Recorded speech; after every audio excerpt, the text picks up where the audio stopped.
આવી પાઉંભાજી મળી જાય ને તો તમે હોટલ, રેસ્ટોરન્ટ અને લારીની પાઉંભાજી પણ ભૂલી જાઓ. હેલો ફ્રેન્ડ્સ, હું છું શીતલ. તમારું સ્વાગત છે મારા કિચનમાં. આજે આપણે બનાવીશું તો હવેથી બેકરીએ જવાની પણ ઝંઝટ નહીં રહે. આપણે ઘરે જ પાઉં બનાવીશું, એકદમ ટેસ્ટી, બાળકોને પણ પસંદ આવે ને તેવા મિની પાઉં હેલ્ધી રીતે બનાવીશું અને સાથે વન પોટ ભાજી બનાવીશું, એ પણ એકદમ હેલ્ધી બનાવીશું.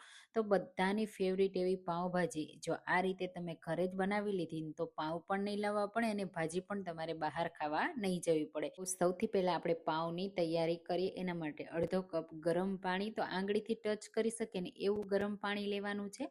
પાઉંને આપણે આજે ઈસ્ટમાંથી બનાવવાના છીએ, એટલે કે ઇન્સ્ટન્ટ ડ્રાય ઈસ્ટ હું યુઝ કરું છું અને એને આપણે 2 ચમચી એડ કરીશું. હવે આપણે આ ઈસ્ટને એક્ટિવ કરવાનું હોય છે, તો પહેલાં મિક્સ કરી દઈશું અને 5 મિનિટ કે 10 મિનિટ જેવો ટાઈમ હોય ને એવું ઢાંકી અને રહેવા દેશું. તો હું અહીંયા 10 મિનિટ માટે રહેવા દઈશ. 10 જ મિનિટમાં તમે જુઓ એક્ટિવ ડ્રાય ઈસ્ટ એક્ટિવ થઈ ગયું છે અને આ રીતે ફૂલી ગયું છે. આ રીતે ફૂલવું ખૂબ જ જરૂરી છે. તો હવે પાઉં બનાવવા માટે આજે હું મેંદાનો યુઝ કરું છું. તમે ઘઉંના લોટમાંથી પણ બનાવી શકો. તો આ રીતે 2 કપ મેંદાનો લોટ લેશું અને એમાં સ્વાદ પ્રમાણે મીઠું એડ કરી દેશું અને પાઉંને એકદમ સોફ્ટ બનાવવા માટે 2 tablespoon melted butter add કરીશું. હવે આપણે જે એક્ટિવ ડ્રાય ઈસ્ટનું મિક્સર તૈયાર કર્યું છે અને એ સરસ આ રીતે એક્ટિવ થઈ ગયું છે. તમે જુઓ હું મિક્સ કરું છું તો તમને દેખાતું હશે. તે બધું અહીંયા એડ કરી દેશું અને હવે પહેલાં મિક્સ કરી લેશું. પછી જરૂર લાગે ને એટલું દૂધ એડ કરીશું.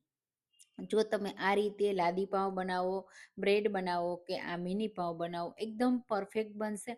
અને હા, જો તમને ઘઉંના લોટમાંથી લાદી પાઉં, મિની પાઉં કે બ્રેડની રેસીપી જોતી હોય ને તો મને કમેન્ટમાં ચોક્કસથી કહેજો, હું તમારી સાથે શેર કરીશ.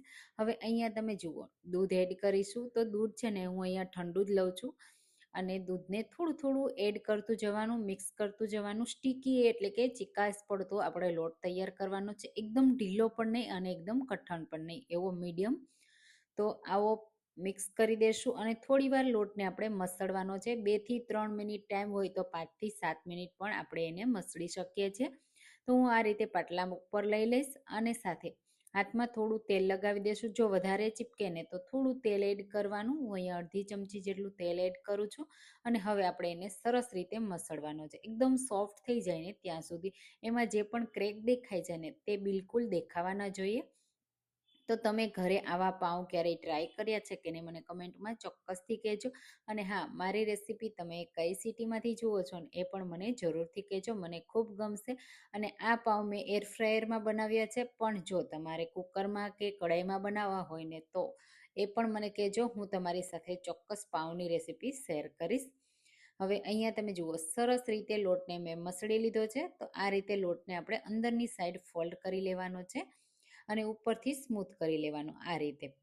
બસ કોઈ પણ મોટું વાસણ લેવાનું જેમાં લોટ છે ને ફૂલી જાય, એમાં રાખી દેવાનું આ રીતે. અને ઉપરથી હું થોડું દૂધ લગાવું છું જેનાથી ઉપરનો ભાગ છે એ ડ્રાય ના થઈ જાય. અને હવે આપણે કોઈ પણ ગરમ જગ્યાએ રાખી અને રહેવા દેશું. તો 3 કલાક માટે હું એને રહેવા દઈશ. 3 કલાક પછી તમને બતાવી દઉં કેટલો સરસ લોટ ફૂલીને ડબલ થઈ ગયો છે. તમે જુઓ સાઈડમાં બતાવું તો કેટલી સરસ એમાં જાળી પડી છે. જુઓ દેખાય છે ને, એકદમ જાળીદાર લોટ તૈયાર થયો છે. તો આ રીતે આપણે થોડું એમાં જે એર હોય ને બધા કાઢી લઈએ, એટલે કે પંચ કરી લઈએ. અને હવે આપણે લોટને લઈ લેશું ફરીથી પાટલા ઉપર અને ફરીથી આપણે 1 થી 2 મિનિટ માટે મસળી લેવાનો છે, એટલે સરસ રીતે મિક્સ થઈ જાય અને થોડો સ્મૂથ થઈ જાય. તો આમાંથી હું નાના મિની પાઉં પણ બનાવું છું અને મોટા પાઉં પણ બનાવવાની છું, પણ અત્યારે હું તમારી સાથે નાના મિની પાઉંની રેસીપી શેર કરું છું. તો આ લોટ છે ને એમાંથી હું અડધો ભાગ કરી દઈશ.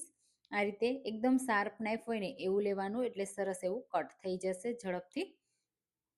અને પછી અડધા લોટમાંથી મોટા પાઉં પણ તૈયાર કરવાની છું, જે દાબેલીમાં આપણે લાદી પાઉં યુઝ કરીએ ને તેવા. અને અડધામાંથી આપણે નાના મિની પાઉં કરવા માટે આ રીતે એક સરખો રોલ કરી લેશું અને એક સરખા કટ લગાવી દેશું. તો જેટલા બનાવવા હોય ને એ રીતે કટ લગાવવાના, બહુ મોટા નહીં અને નાના પણ નહીં, એવા હું બનાવું છું. નાના બાળકોને આવા પાઉં ખૂબ પસંદ આવે છે. તો આજે નાના બાળકોની ફેવરિટ હું પાઉંભાજી બનાવું છું. તો આ રીતે ફોલ્ડ કરી લેશું અંદરની સાઈડ અને નાના નાના પાવ જેવો શેપ આપી દેશું. હવે એને બેક કરવા માટે આ રીતે બેકિંગ ટ્રે લેશું, એના ઉપર બટર પેપર રાખીશું અને આ રીતે બધા નાના નાના પાવને ગોઠવી દેશું. હવે ઢાંકી 10 મિનિટ માટે રહેવા દેશું. 10 મિનિટ પછી થોડા એ ફૂલી જશે. જો એકદમ બાજુમાં કરવા હોય ને તો બાજુમાં પણ મૂકી શકાય. મેં દૂર રાખ્યા છે એટલે દરેક પાવ અલગ અલગ થાય. હવે આ રીતે પ્રીહીટ કરેલા એર ફ્રાયરમાં રાખી દેશું અને 160 ડિગ્રી પર આપણે 12 મિનિટ માટે બેક થવા દેશું.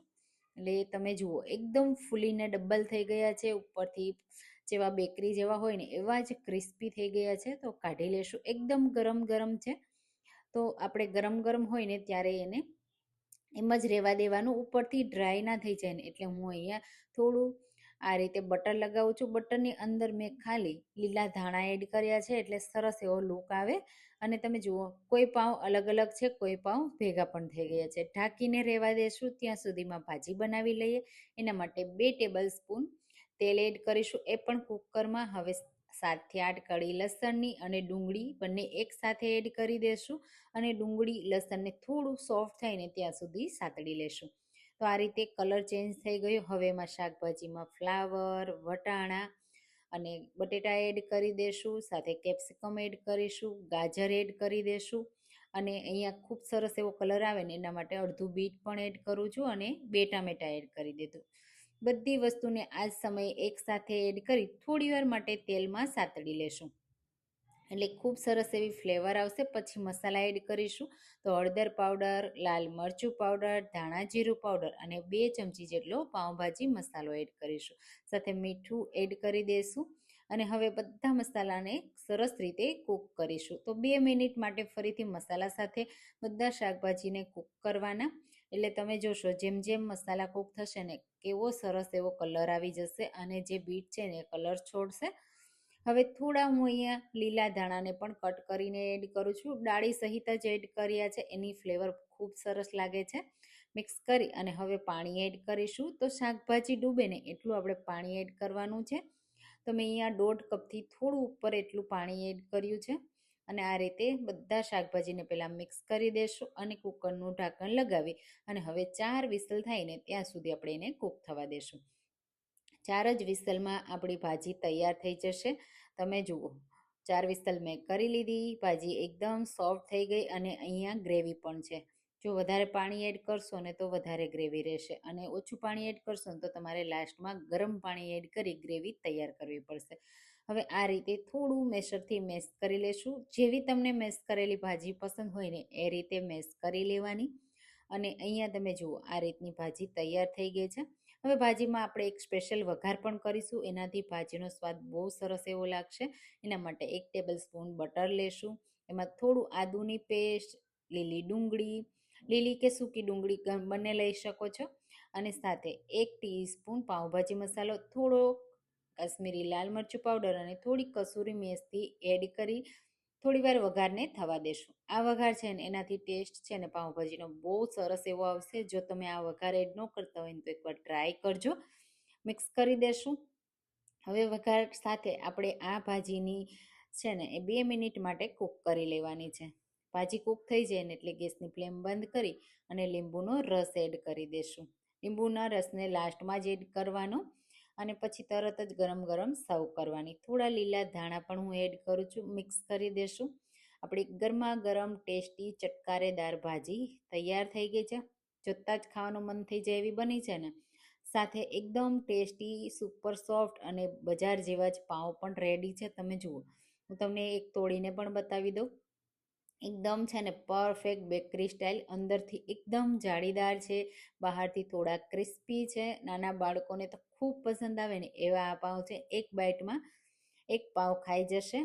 તો ગરમા ગરમ ભાજીને પાવ સાથે, ડુંગળી સાથે, ટમેટા કે લીંબુ સાથે સર્વ કરજો અને ઉપરથી થોડું બટર પણ એડ કરવાનું. એનાથી ભાજીનો ટેસ્ટ ડબલ થઈ જશે અને આ મિની પાવ સાથે એકવાર જો તમે સર્વ કરી લીધી ને તો બજારના પાવ પણ લાવવાનું ભૂલી જશો. તો તમને આજની આ રેસીપી કેવી લાગીને કમેન્ટમાં મને ચોક્કસથી કહેજો. જો તમને મારી રેસીપી પસંદ આવી હોય ને તો મારી રેસીપીને લાઈક કરજો, શેર કરજો અને એકવાર જરૂરથી ટ્રાય પણ કરજો અને મારી ચેનલને પણ સબસ્ક્રાઈબ કરજો, જેથી આવી નવી રેસીપીઓ તમને દરરોજ મળતી રહે. આ રીતે પાઉં ઉપર ભાજી એડ કરી અને સર્વ કરજો. તો ચાલો ફરી મળીશું એક નવી રેસિપી સાથે. ત્યાં સુધી થેન્ક યુ ફોર વોચિંગ. જય શ્રી કૃષ્ણ. આવજો.